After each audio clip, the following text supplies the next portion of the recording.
প্ৰথমটো খবৰ সমাগত লোকসভা নিৰ্বাচন 2024 দেশত অনুষ্ঠিত হ'ব লোকসভা নিৰ্বাচন আৰু লোকসভা নিৰ্বাচনত বিজেপিক পৰাভূত কৰিবলৈ ইতিমধ্যে একত্ৰিত হৈছে দেশৰ 26টাকৈ ৰাজনৈতিক দল আৰু দেশৰ 26টা ৰাজনৈতিক দলৰ বিৰোধী ঐক্য মঞ্চৰ ইতিমধ্যে নতুন নাম ঘোষণা কৰা হৈছে 2024 লোকসভা নিৰ্বাচনত হ'ব এনডিএ বনাম ইণ্ডিয়াৰ যুঁজ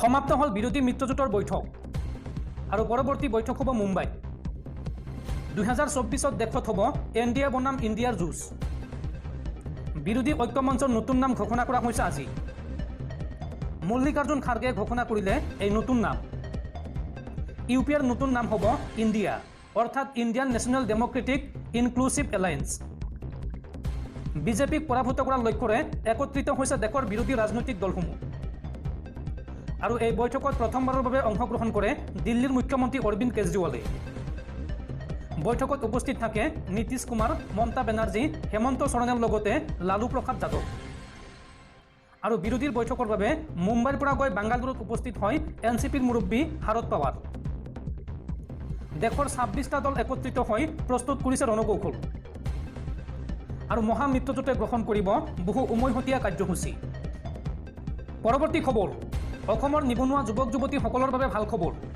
অসমত অতি শীঘ্ৰে আৰু 32,000ৰো অধিক চাকৰি ওলাব 32,689 গৰাকী নিবনুৱাক দিয়া হ'ব চাকৰি আজি এই বৃহৎ ঘোষণা কৰে মুখ্যমন্ত্ৰী ডক্টৰ হিমন্ত বিশ্ব শৰ্মাই অতি শীঘ্ৰে অসমত আৰু 32,000ৰো অধিক চাকৰি ওলাব 32,689 গৰাকী নিবনুৱাক দিয়া হ'ব চৰকাৰী চাকৰি ৰাজ্যৰ 6টাকৈ বিভাগত খালী হৈ আছে বৃহৎ সংখ্যক পদ গৃহ বিভাগত খালী পদ আছে 4,097টা স্বাস্থ্য বিভাগত খালী হৈ আছে 5,105টা পদ শিক্ষা বিভাগত খালী হৈ আছে 10,299টা পঞ্চায়ত আৰু গ্ৰামোন্নয়ন বিভাগত খালী হৈ আছে 1,176টা পদ আৰু তৃতীয় বৰ্গত 7,073টা পদ খালী হৈ আছে চতুৰ্থ বৰ্গত খালী হৈ আছে 4,839টা পদ আগন্তুক ছেপ্টেম্বৰৰ 10 তাৰিখৰ ভিতৰত এই সন্দৰ্ভত প্ৰকাশ পাব বিজ্ঞাপন 1 লাখৰো অধিক পদত চাকৰি দিব হিমন্ত চৰকাৰে আৰু প্ৰতি বছৰে পৰ্যায়ক্ৰমে প্ৰকাশ পাই থাকিব বিজ্ঞাপন আজি এই কথা জনাই মুখ্যমন্ত্ৰী ডক্টৰ হিমন্ত বিশ্ব শৰ্মাই মুখ্যমন্ত্ৰী ডক্টৰ হিমন্ত বিশ্ব শৰ্মা আৰু ৰাজ্যৰ বিশিষ্ট বুদ্ধিজীৱী ডক্টৰ হীৰেন গোহাঁইৰ মাজত যুদ্ধ তুংগত হীৰেন গোহাঁইৰ বিৰুদ্ধে 31টা গুৰুতৰ অভিযোগ উত্থাপন কৰিছে মুখ্যমন্ত্ৰী হিমন্ত বিশ্ব শৰ্মাই হিমন্ত বিশ্ব শৰ্মাই মন্তব্য কৰি কয় যে হীৰেন গোহাঁইৰ পৰাজয়তহে অসমীয়া জাতিৰ জয় এই মন্তব্য মুখ্যমন্ত্ৰী হিমন্ত বিশ্ব শৰ্মাৰ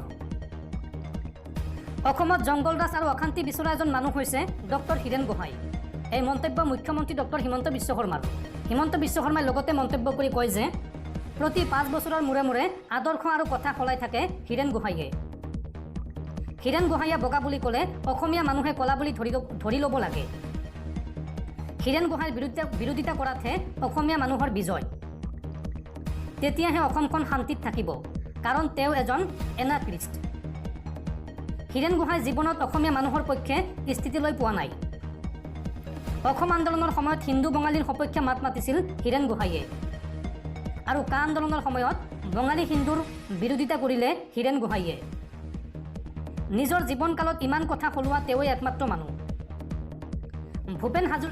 ভূপেন হাজৰিকাৰ দৰে ব্যক্তিক কদৰ্য ভাষাৰে সমালোচনা কৰে হীৰেন গোহাঁইয়ে কেনেকৈ অশান্তি আৰু অৰাজকতা আনিব পাৰি গোটেই জীৱন সেয়াই চিন্তা কৰিলে হীৰেন গোহাঁইয়ে দুটা ভাষণ দি চৰকাৰৰ বিপক্ষে মানুহক যাবলৈ উৎসাহিত কৰে হীৰেন গোহাঁইয়ে দেশখনত অশান্তি সৃষ্টি কৰাৰ বাবে ৰাতিপুৱাৰ পৰা পৰামৰ্শ দি দুপৰীয়া 12 বজাত ঘৰ সোমাই যায় হীৰেন গোহাঁই 4 ঘণ্টা বাহিৰত থাকি বাকী 22 ঘণ্টা ঘৰত থাকে তেওঁৰ একো অসুবিধা নাই কাৰণ তেওঁৰ ছোৱালীয়ে বাহিৰত থাকে হীৰেন গোহাঁইৰ লেখা মেলাত বৌদ্ধিক মেটেৰিয়েল একো নাথাকে তেওঁৰ বিষয়ে আৰু বহুত কথা মই জানো কিন্তু তেওঁৰ সন্মানৰ খাতিৰত এতিয়াই নকওঁ এই কথাবিলাক কোনো তথ্য নথকাকৈ লেখা মেলা আৰু কথা কয় তেওঁ প্ৰত্যাহ্বান জনালে তেওঁৰ হাতত একো উত্তৰ নাথাকে অসমীয়াই পুৰণি ইতিহাস নাজানে বুলি ভাবি নিজে কিছুমান কথা লিখি দিয়ে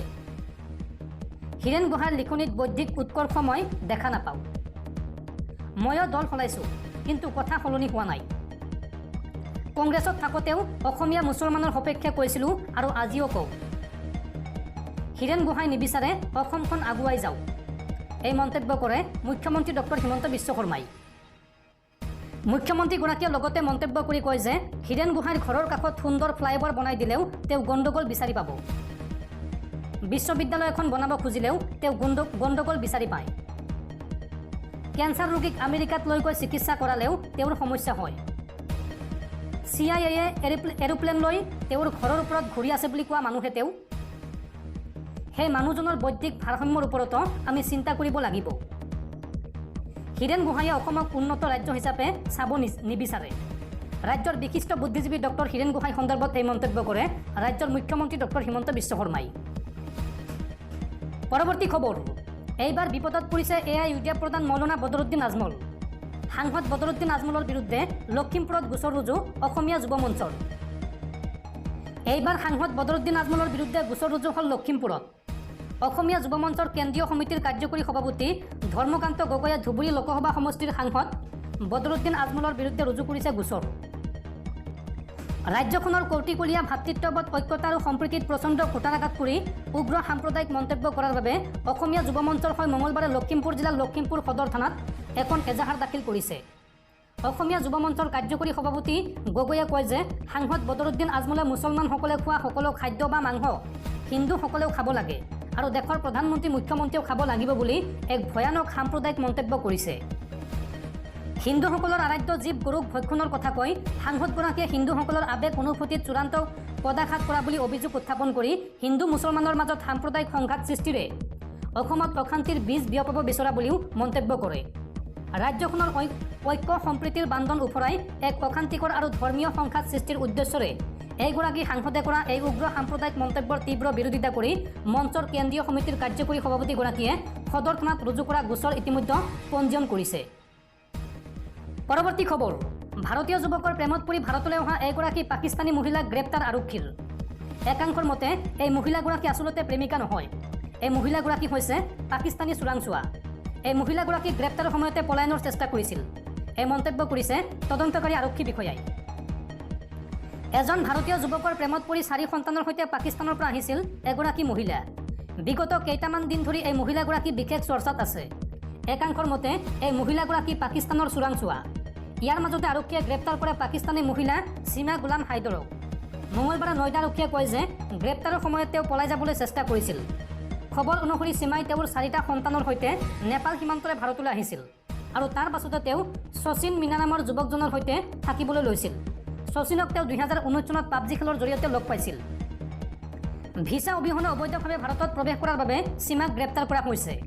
ইয়াৰ উপৰি উত্তৰ প্ৰদেশ ATS সীমাক জেৰাও চলাইছে।